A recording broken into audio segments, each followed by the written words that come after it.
Hi, Jay. How's it going?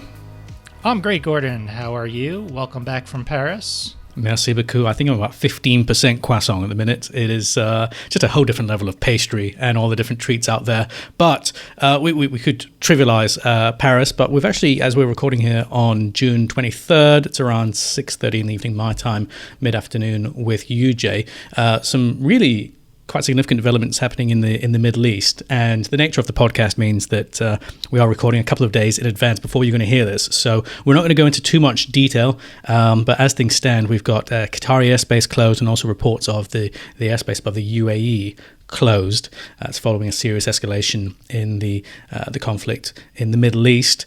Huge impact, Jay. I was just looking at some of the numbers going into Doha Airport, Abu Dhabi, and Dubai, and especially at this time of day when you've got the big bank of traffic coming in, you're looking at hundreds of aircraft.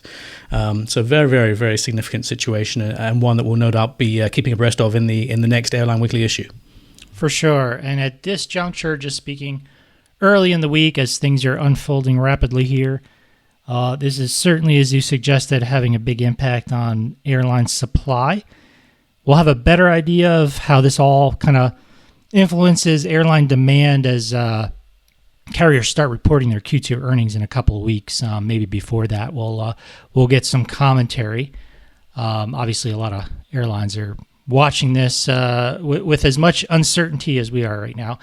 And the only other thing I'd add at this early juncture is that oil prices have not really moved up much. They did tick up about, I don't know, I want to say, do I have it in front of me here, is oil prices were up about 10-15% from 2 weeks ago. They are falling today as we speak on Monday. And most importantly, they're still down about 10% from where they were a year ago. So nothing alarming on that front. But with that said, let's turn back to Paris. I was going to ask you more about the croissants, but you were making me hungry there. I'll stick to airplanes. Remind us again, why were you in Paris? I was in Paris for the Le Bourget Paris Air Show, which is a biennial gathering, and somebody might be thinking, which one's bigger, Farnborough or Paris? It doesn't really matter because they sort of swap with each other. So a bit like a baton relay, they throw it across the channel each year. So it's either a Farnborough year or it's a Paris, Le Bourget year. And it was a Paris year this year, as you might have guessed. And yeah, I was in town for Skifton for Airline Weekly.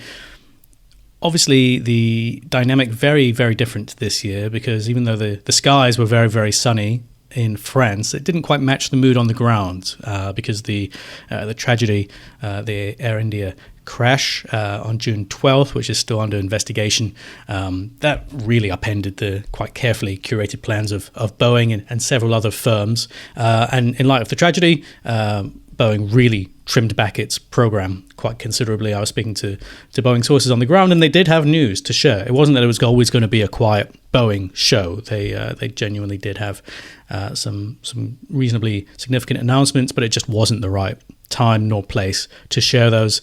And senior Boeing executives didn't even turn up at the show. So that gave you an idea that the presence was going to be very, very limited.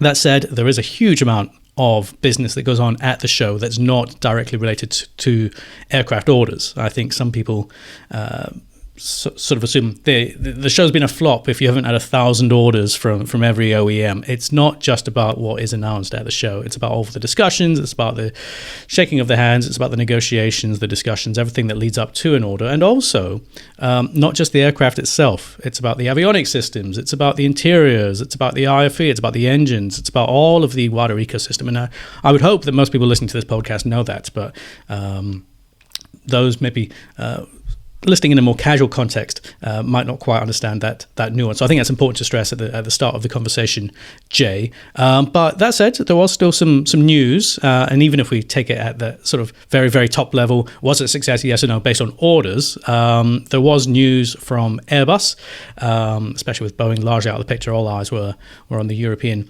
OEM. It was a sort of slow but steady stream of announcements from them. Among the big ticket news was from Riyadh Air. They eventually decided on which of the two XWBs they were going to go for. So obviously going to be A350 from Airbus or the 777X from Boeing. In the end, they went for 25 A350-1000s with options for up to another 25. And as I suggest, that followed months and months of speculation. I was speaking to Tony Douglas, the Riyadh Air CEO, not too long ago. And actually, if you've spoken to Riyadh Air in any capacity since the start of the year, they've been saying XWB's on the way, XWB's on the way. So eventually, yes. The A350-1000 won that. There were also some other A350 developments from the Taiwanese carrier Starlux. So you might know they already have an all Airbus fleet of just shy of 30 jets. And that spans almost everything they've got. I know, Jay, you like to say there's a few airlines out there that just say, we'll take everything you've got. It almost feels like Starlux has done that with Airbus. They've got the A350-900, the A330neo, and the A321neo. And they're now going to be getting some additional A350-1000s. So that's the stretched version. So an additional 10 on the way to Taipei eventually.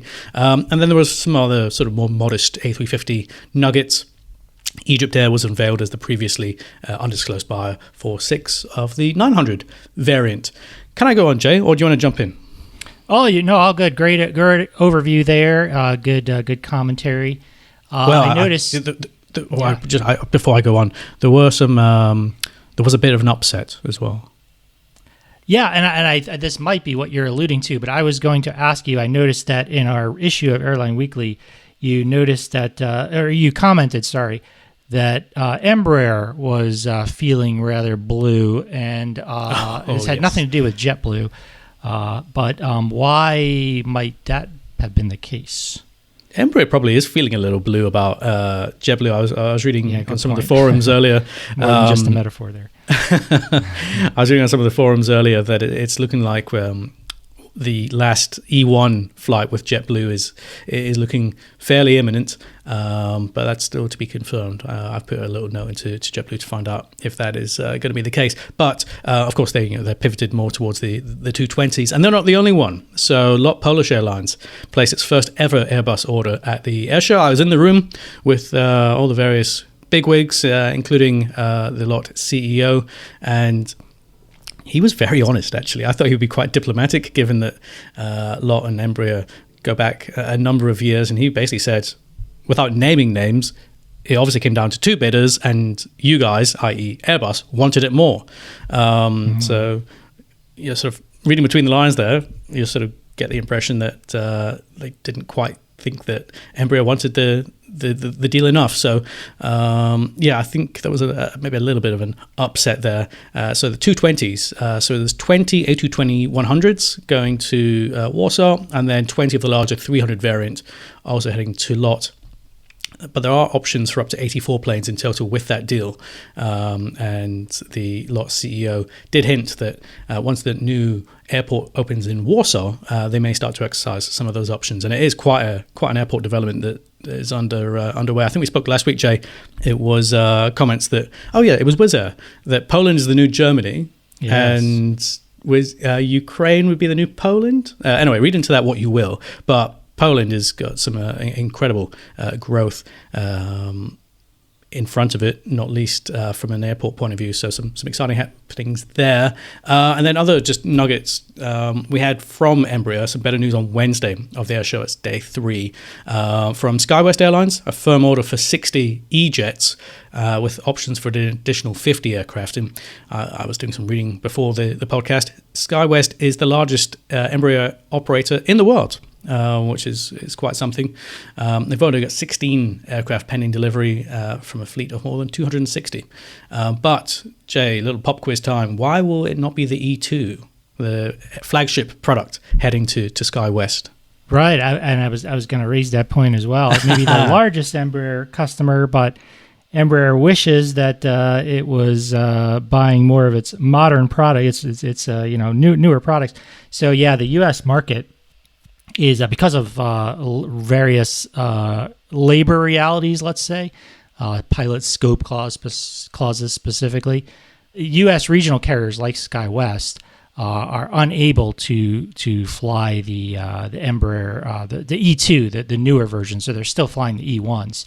And that more, just to be clear, that more has to do with the labor contracts of SkyWest partners like United, American, Delta, Alaska.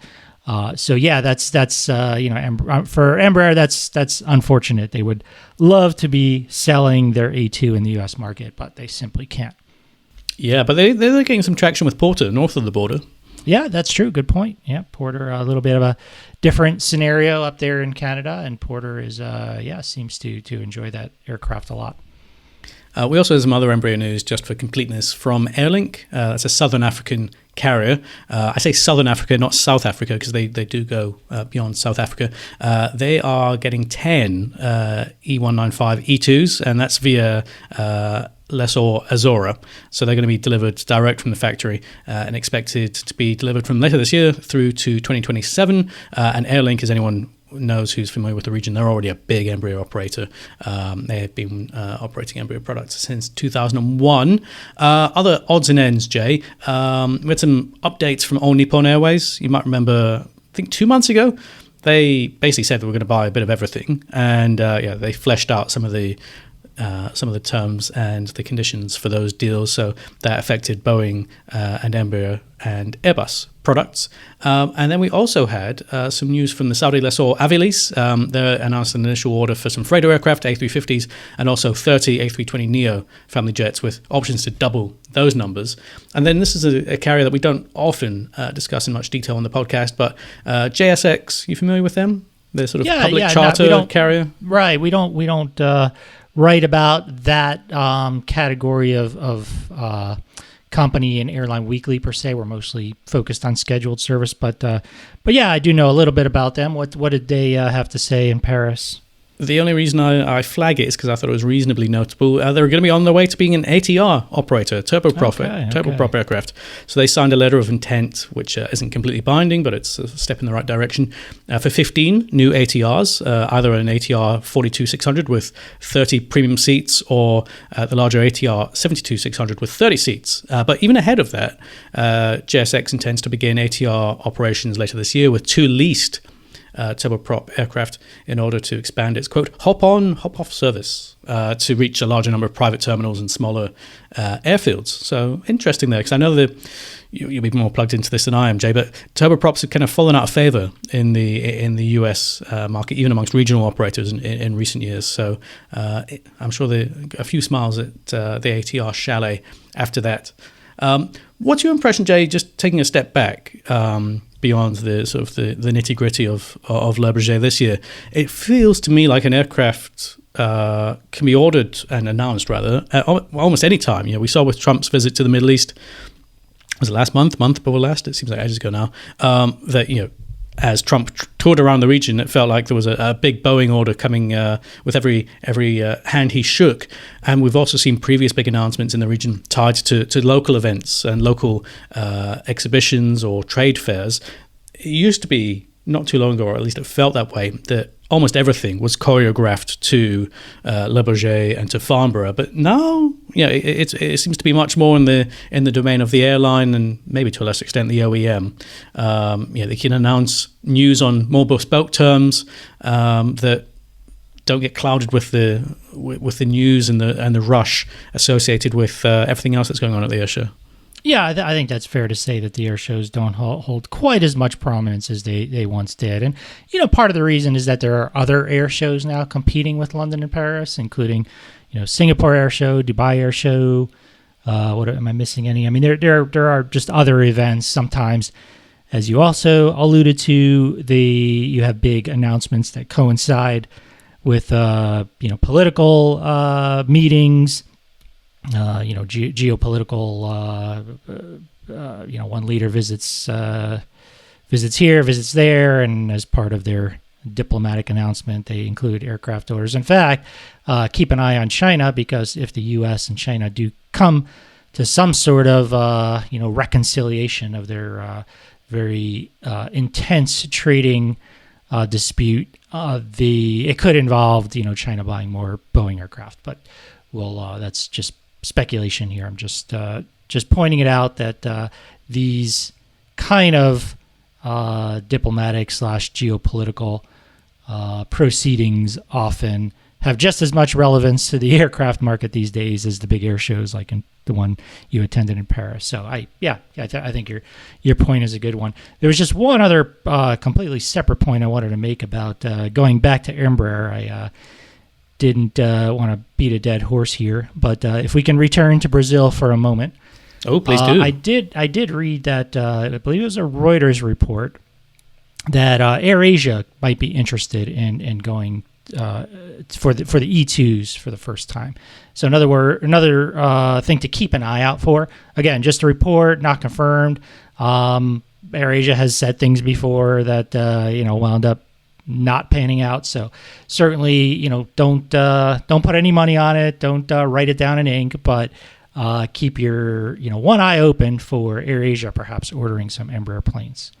Interesting. I did spot Tony Fernandez at the show. So you did? Okay. He was on the ground. He was he was there. So who knows? Just for everybody to get a sense of how old Airline Weekly is, we interviewed Tony Fernandez in 2005. You can go back in our archives and see that interview. I have a really good memory for worthless airline statistics. I do not remember what the topic of that interview was. We'll have to go back and read it, though. Be kind of fun. For sure. And I should just say, as we wrap up our Le Bourget conversation, I don't know the French word for conversation, but you can say it with a French accent. It sounds okay. Conversación. That's Spanish. That sounds too Spanish, right? Yeah, sorry. Never mind. But yes, just as we wrap up our Le Bourget conversation, the numbers actually were very healthy this year, and it's important to stress that it's not just civil airspace, it's defense, it's space, it's eVTOL, there's all these other factors which are not irrelevant to our podcast, sadly, but are very, very important. And needless to say, with everything going on in the world just now, the defense chalets were particularly busy. But in terms of the big numbers, visitor attendance was up to 305,000, which just gives you an idea of the scale across the full week. That does include the public days, but there were 2,400 exhibitors from 48 countries and 332 chalets. 100% of all the halls were sold, and they had some amazing stuff in the air. I would have loved to go back into the heyday, seeing Concorde fly for the first time, or even the A380 fly for the first time. That would have been fantastic. There's got to be some cool videos on YouTube of some of the old shows. Oh yeah, for sure. But yeah, and if I can just one big picture comment is that the aircraft market overall, regardless of how this year's air show compared to previous years, the aircraft market overall is very healthy to the extent that demand. The Boeing and Airbus just have very, very large backlogs of orders, and you even have to wonder at times when an airline like Vietjet or Riyadh Air comes and says, hey, I want to, or even Qatari Airways for that matter, and says, oh, I want a couple hundred of these additional airplanes here. You wonder if Boeing and Airbus are like, oh my God, it's like overwhelming. Like what if if Air France comes to us tomorrow, or United or Singapore Airlines and says, oh, I need some 787s fast. Oh, sorry, we can't get them to you for another another 10 years. You gotta go find some of our friends in the leasing space to help you out. I'm not sure that's all that comfortable for them to have such a big backlog. But we'll, hopefully they'll start building planes faster. There is, some signs that some of these supply chain issues are at least certainly not getting solved, but mitigating, let's say. Yeah, for sure. I mean, we've said it time and time again on the podcast and in the newsletter, Jay. These OEMs, for the most part, do not have a sales issue. They've got a production issue. Yes. We could go on, but actually there was one little nugget from Paris that we didn't discuss, and that was an MOU from Vietjet, but that leads us on nicely into part two of our discussion, Jay.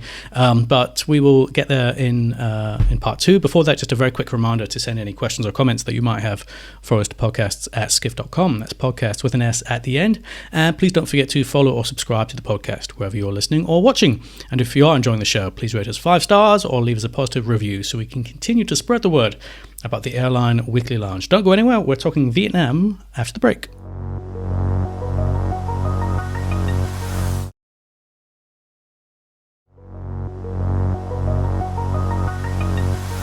Hello and welcome back to the Airline Weekly Lounge. I'm Gordon Smith, joined as usual by co-host Jay Shabbat. And I should say, before we go any further, thanks to Magna for stepping in last week when I was at Le Bourget. Much appreciated. Jay, we had some news in Paris from Vietjet, the low-cost carrier based out of Vietnam, not surprisingly. They've been in expansion mode for some time, but they did sign a memorandum of understanding for 100 A321neo with potential to add another 50. Bonus points if anybody read my recent piece on Skift about the new Vietjet Kazakh joint venture, but that's getting into the weeds. Take a step back, Jay. Tell our listeners what they need to know about Vietnam and the key areas they need to watch from the commercial aviation point of view. Sure. So the first thing that everybody needs to know that this is a very fast-growing market. So airport traffic in Vietnam, I believe in 2024, was still a little bit lower than it was in 2019. A lot of these Asian airports are still playing catch up. Some of that is because the Chinese airline market has been so slow to catch up to where it was pre-COVID. But this year, 2025, I think we're pretty much on track to set an all-time record for airport traffic in Vietnam. This was a market, by the way, Vietnam, that I remember back, even 10, 15 years ago, the forecasters at IATA were saying, this Vietnam was going to be the fastest growing market in the world for air traffic. And you know what? They're probably right. I don't have a ranking, and obviously it depends on which years you're comparing or exactly which stat. But I think it's generally true that Vietnam has been one of the most if you compare today versus 10, 15 years ago, remarkable growth. And there's really just two major airlines. There's at least one smaller one. But the two kind of big gorillas in the market are Vietnam Airlines, which is the state-owned company. I believe they're still partly owned by All Nippon of Japan. Someone needs to check me on that. They are doing actually rather well. I mean, based on their, not a particularly transparent airline, but based on their financial statements, which I was looking over last week, Vietnam Airlines is doing rather well.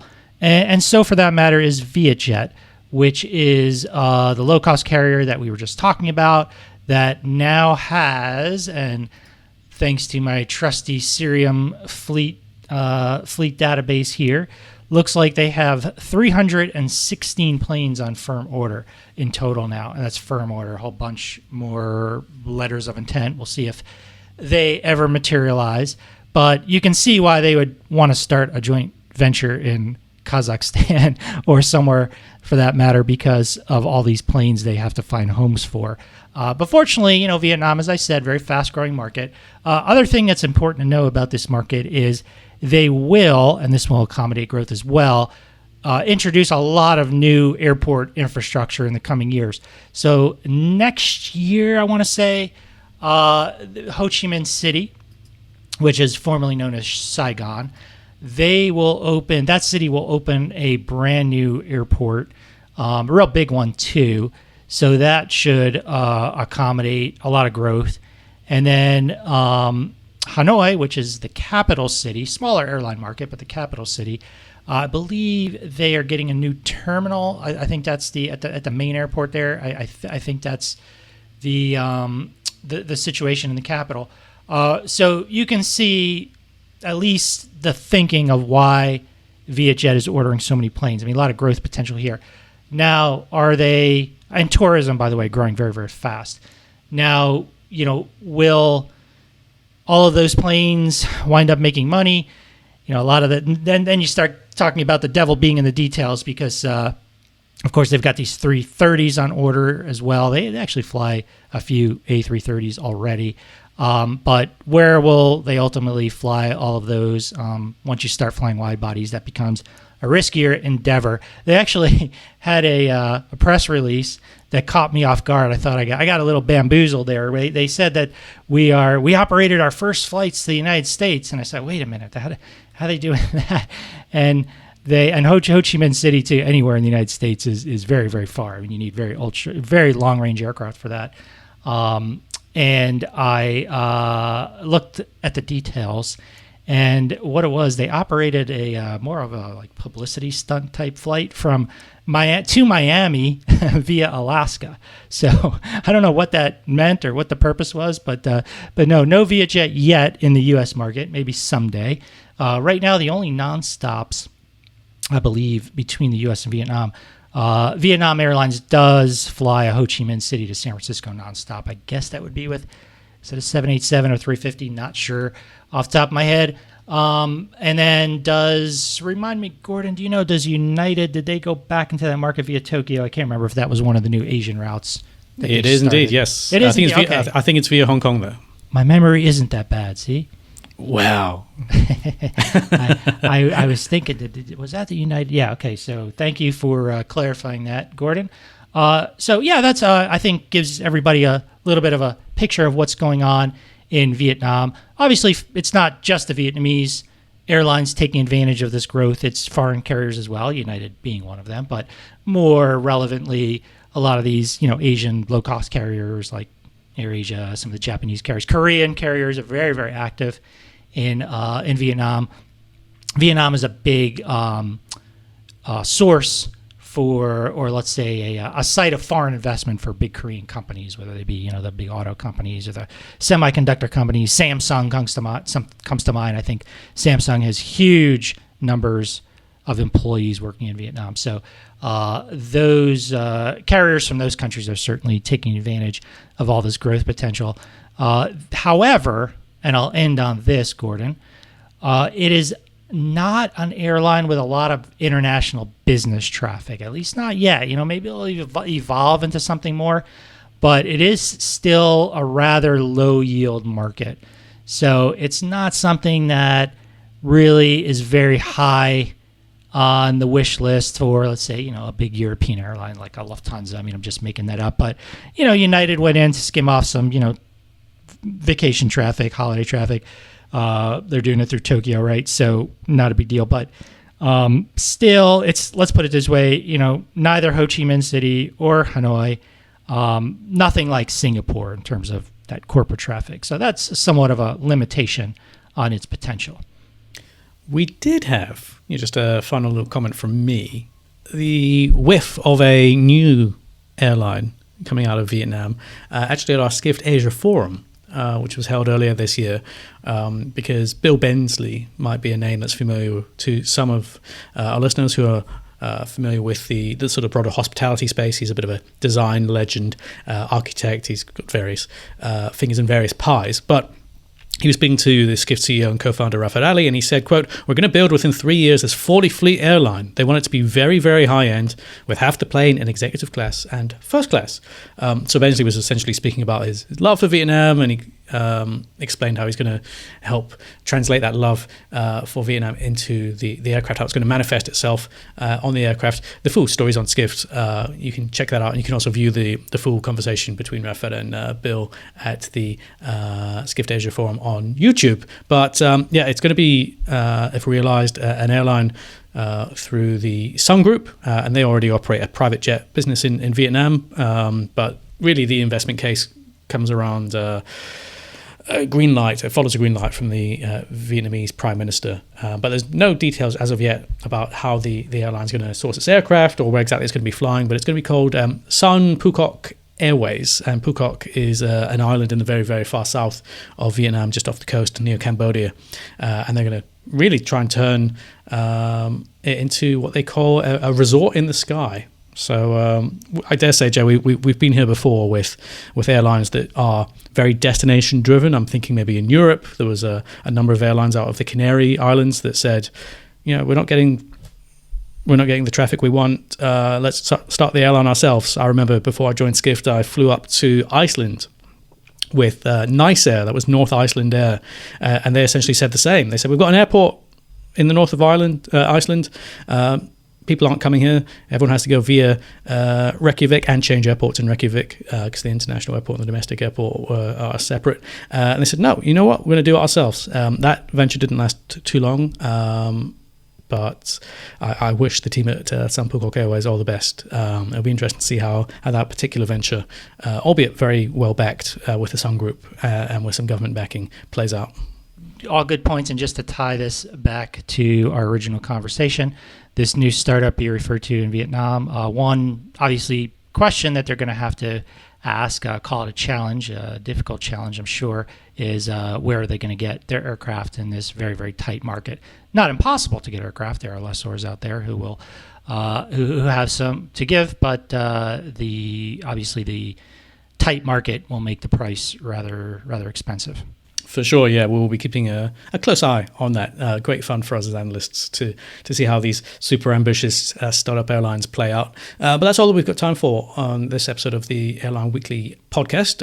If you do enjoy the podcast, why not consider a subscription to Airline Weekly? Go to airlineweekly.com/subscribe. And a quick reminder that as an Airline Weekly subscriber, you get access to all the airline news on skift.com, including the breaking airline news, plus Skift researchers' airline reports, particularly useful when the industry is moving as quickly as it is at the moment. But in the meantime, thanks as always to our producers, Monica, Doug, and Co. And thanks to you, Jay, as well, wherever you are in the world. Thanks for listening, and we'll catch you next time. Whether you're listening to us on Spotify, Apple, or wherever you get your podcasts, please make sure to subscribe, rate us 5 stars, or leave us a positive review. This really helps us get the word out about the Airline Weekly Lounge, so we can continue to bring you this podcast every week, absolutely free of charge. And if you're watching us on YouTube, make sure to subscribe to the Skift channel and hit the notification bell to find out whenever a new video drops.